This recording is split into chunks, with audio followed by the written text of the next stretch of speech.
yang semoga dengan mengkaji hadis yang mulia ini keimanan kita semakin meningkat dan kita tidak tergelincir pada berbagai bentuk-bentuk kesyirikan. Hadisnya dibawakan oleh sahabiyun jalil dari sahabat yang mulia Abu Hurairah radhiyallahu taala anhu. Ia mengatakan Rasulullah sallallahu alaihi wasallam bersabda, Allah Subhanahu wa taala berfirman, Ana aghna syurakai anisyirki man amila amalan asyraka fihi ma'i ghairi taraktuhu wa syirkahu. Kata Allah Subhanahu wa taala, aku adalah zat yang tidak membutuhkan sekutu. Barang siapa yang melakukan sebuah amalan yang di dalamnya dia menyekutukanku dengan selainku, taraktuhu wa syirkahu, aku tinggalkan dia bersama sekutuannya. Hadis ini adalah hadis yang sahih, diriwayatkan oleh Imam Muslim dalam sahihnya nomor 2985. Dari hadis yang ke-35 ini kita bisa mengeluarkan dua pelajaran yang berharga. Yang pertama, Allah Subhanahu wa taala tidak membutuhkan sekutu. Allah Subhanahu wa taala tidak membutuhkan sekutu. Allah Subhanahu wa taala tidak membutuhkan sekutu. Pelajaran yang pertama ini, ikhwati fillah rahimani wa rahimakumullah, terambil dari bagian awal hadis, ana aghna syurakai anisyirki. Aku adalah zat yang tidak membutuhkan sekutu, kata Allah. Allah Subhanahu wa taala menciptakan para makhluk, menciptakan alam semesta tanpa bantuan siapapun. Semua yang dianggap sebagai sesembahan selain Allah Subhanahu wa taala, maka mereka itu yang dianggap sebagai sembahan selain Allah, mereka tidak pernah menciptakan gunung yang besar. Mereka tidak pernah mengalirkan sungai. Mereka tidak pernah mengembangbiakan binatang-binatang. Mereka tidak pernah menumbuhkan pepohonan. Mereka tidak pernah punya andil dalam membangun langit yang besar. Apa kata Allah Subhanahu wa taala ketika Allah menyadarkan orang-orang yang menjadikan sesembahan lain selain Allah Subhanahu wa taala? Allah berfirman dalam surat Al-Ahqaf ayat yang keempat, Kul ara'aitum ma tada'una min dunillahi aruni madza khalaqu minal ardi am lahum syirkun fis samawat ituni bikitabim min qabli hadza aw atharatin minal ilmi in kuntum sadiqin. Kata Allah Subhanahu wa taala, katakanlah, jelaskan tentang apa yang kalian sembah selain Allah Subhanahu wa taala. Aruni madza khalaqu minal ardi. Apakah mereka dulu sesembahan kalian itu pernah menciptakan bumi? Am lahum syirkun fis samawat. Atau sesembahan kalian itu punya andil membuat langit? Ituni bikitabim min qabli hadza. Kalau ada, mana buktinya? Jadi sembahan-sembahan selain Allah Subhanahu wa taala ditantang, karya mereka itu apa? Yang bisa mereka lakukan itu apa? Menciptakan bumi, membuat langit, mana buktinya? Maka Allah mengatakan, au atharatin min ilmin in kuntum shadiqin. Maka tunjukkan kepada kami peninggalannya, buktinya, jika kalian adalah orang-orang yang benar. Ini mengingatkan bahwasanya Allah Subhanahu wa taala adalah zat yang membangun semua jagat raya ini sendirian. Tidak pernah dibantu oleh makhluk-makhluk yang dijadikan sembahan selain Allah Subhanahu wa taala. Dan secara sederhana tidak ada bukti bahwasanya gunung ini diciptakan oleh sesembahan itu, ya, berhala itu dan yang lainnya. Maka Allah Subhanahu wa taala tidak membutuhkan sekutu dan Allah Subhanahu wa taala Maha Kuasa atas segala sesuatu. Kemudian pelajaran yang kedua, karena hadisnya ini ringkas, jadi hanya dua pelajaran yang bisa kita keluarkan, tapi sangat berharga. Yang kedua adalah Allah Subhanahu wa taala tidak menerima amalan yang bercampur dengan kesyirikan. Allah Subhanahu wa taala tidak menerima amalan yang bercampur dengan kesyirikan. Allah Subhanahu wa taala tidak menerima amalan yang bercampur dengan kesyirikan. Pelajaran kedua ini, ikhwati fillah, rahimani wa rahimakumullah, terambil dari potongan akhir hadis, man amila amalan asyraka fihi ma'i ghairi taraktuhu wa syirkahu. Barang siapa yang melakukan amalan yang di dalamnya dia menyekutukanku dengan selainku, taraktuhu wa syirkahu, aku meninggalkannya dan sekutunya.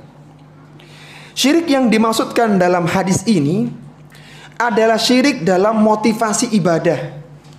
Barang siapa yang melakukan satu amalan karena Allah Subhanahu wa taala dan karena selain Allah, jadi ada dua motif dia, karena Allah, kemudian ada tujuan sedikit karena selain Allah Subhanahu wa taala, maka Allah Subhanahu wa taala tidak menerima amalan tersebut. Bahkan Allah Subhanahu wa taala meninggalkannya bersama dia dengan kesyirikannya, dan ini sering disebut oleh para ulama dengan syirik khafi, syirik yang tersembunyi, yaitu syirik dalam keinginan. Misalnya riya, misalnya sum'ah. Riya itu dia ibadah karena Allah Subhanahu wa taala dan ada sedikit tujuan ingin disanjung manusia. Nah, ini namanya kesyirikan. Sum'ah itu dia ibadah karena Allah, tapi dia ceritakan ibadahnya supaya mendapatkan sanjungan, pujian dari orang lain.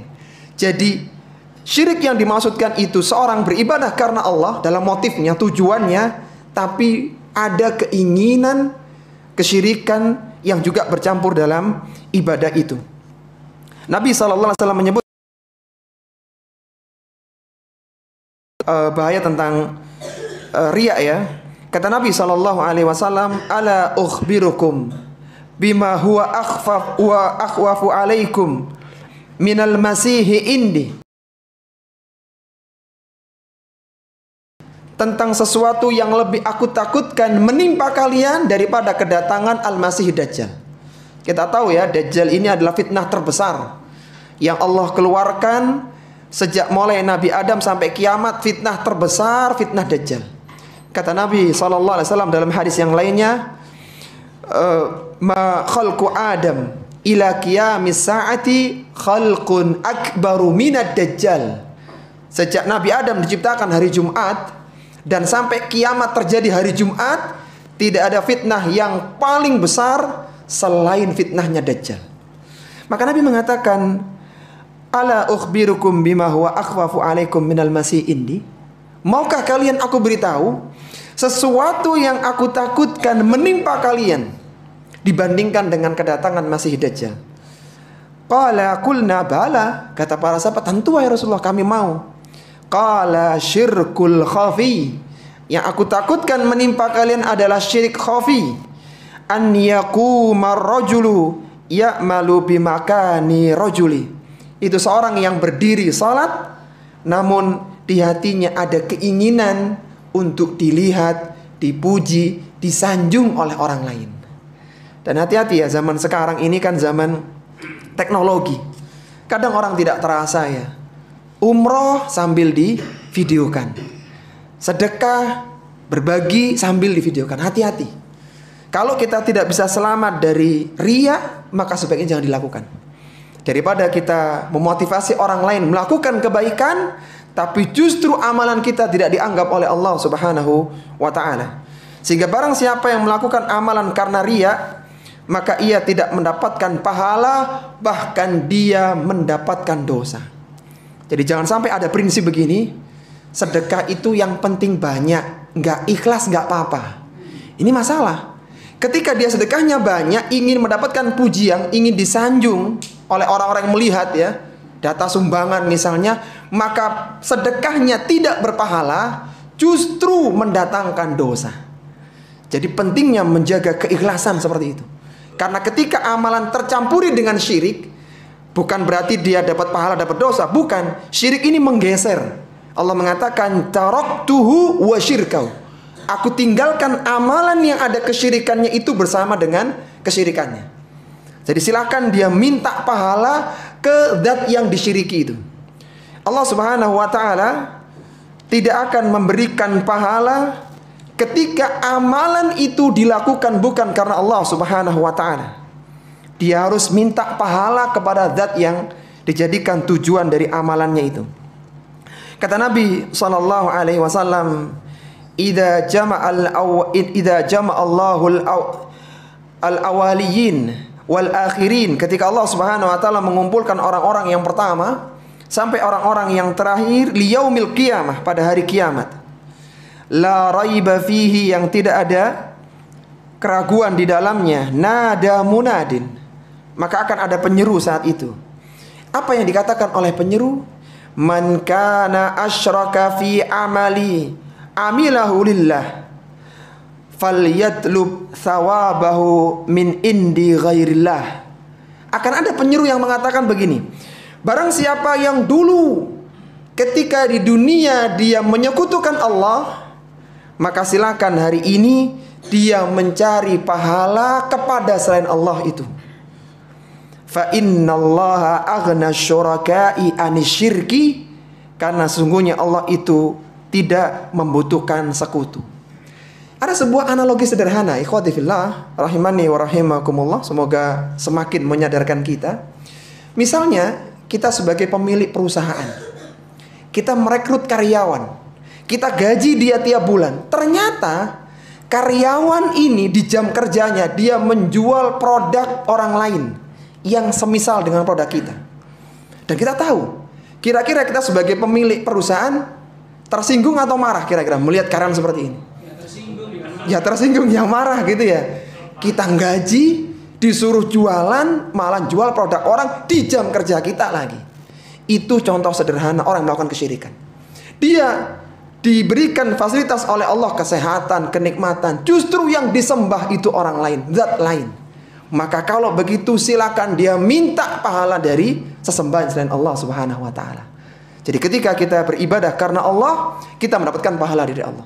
Ketika seorang itu menyembah tujuannya selain Allah, maka jangan minta pahala kepada Allah Subhanahu wa taala. Sehingga kembali lagi kita ingatkan, jangan sampai amalan itu tercampuri dengan kesyirikan meskipun kecil. Dan salah satu bentuk kesyirikan kecil adalah riya. Jadi pastikan kita beribadah selamat dari riya. Karena kalau sudah kena riya ya, amalan itu tidak berpahala. Justru amalan itu berdosa. Orang beribadah tidak mendapatkan pahala, justru mendapatkan dosa. Padahal niatnya dia ditunjukkan pahala supaya banyak orang beramal seperti dia. Orang lain dapat pahala, dia justru mendapatkan dosa. Karena dia melakukan kesyirikan kepada Allah Subhanahu wa ta'ala. Sehingga muslim dan muslimah yang beruntung adalah ketika dia berhasil menjaga amalannya dari syirik dan riya. Kata Al-Fudail bin Iyad sebagai penutup di hadis yang ke-35 ini, beliau mengatakan al-amalu la yuqbalu hatta yakuna khalisan sawaban. Amalan itu tidak akan diterima oleh Allah Subhanahu wa taala sampai dia ikhlas dan benar. Fal khalisu idza kana lillahi was sawabu idza kana ala sunnati. Dikatakan ikhlas ketika amalan itu dilakukan murni karena Allah saja, tidak ada tendensi yang lainnya. Dan dikatakan benar ketika sesuai dengan contoh Rasulullah sallallahu alaihi wasallam yang utama. Ada satu renungan di hadis yang ke-35 ini, setelah kita tahu bahwasanya itu dampak buruk ketika amalan tercampuri dengan setitik kesyirikan, setitik riya. Kalau kita renungkan para jemaah rahimani wa rahimakumullah, ketika ada seorang anak Adam, dia melakukan dosa, maka jelas ditulis dosa.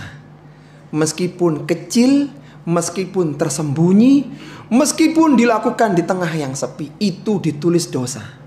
Dan ketika anak Adam melakukan amalan salih, maka belum tentu ditulis pahala. Bisa jadi zahirnya amal salih tapi ternyata kesyirikan. Zahirnya amal salih tercampuri dengan riya. Zahirnya amal solih, dia mengharapkan sanjungan.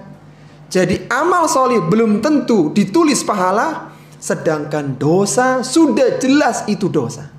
Maka kita harus efisiensi pahala. Kita harus hemat pahala kita, jangan kita sia-siakan. Amalan yang kita lakukan jangan sampai tercampuri dengan kesyirikan. Karena di sisi lain manusia berpotensi tergelincir dalam dosa dan kemaksiatan. Dan nanti pada hari kiamat akan ditimbang. Ketika ternyata pahala yang dianggap kebaikan itu ternyata berisi kesyirikan, maka dia merugi. Sehingga dia termasuk orang-orang yang akan bangkrut pada hari kiamat. Wal iyadu billah.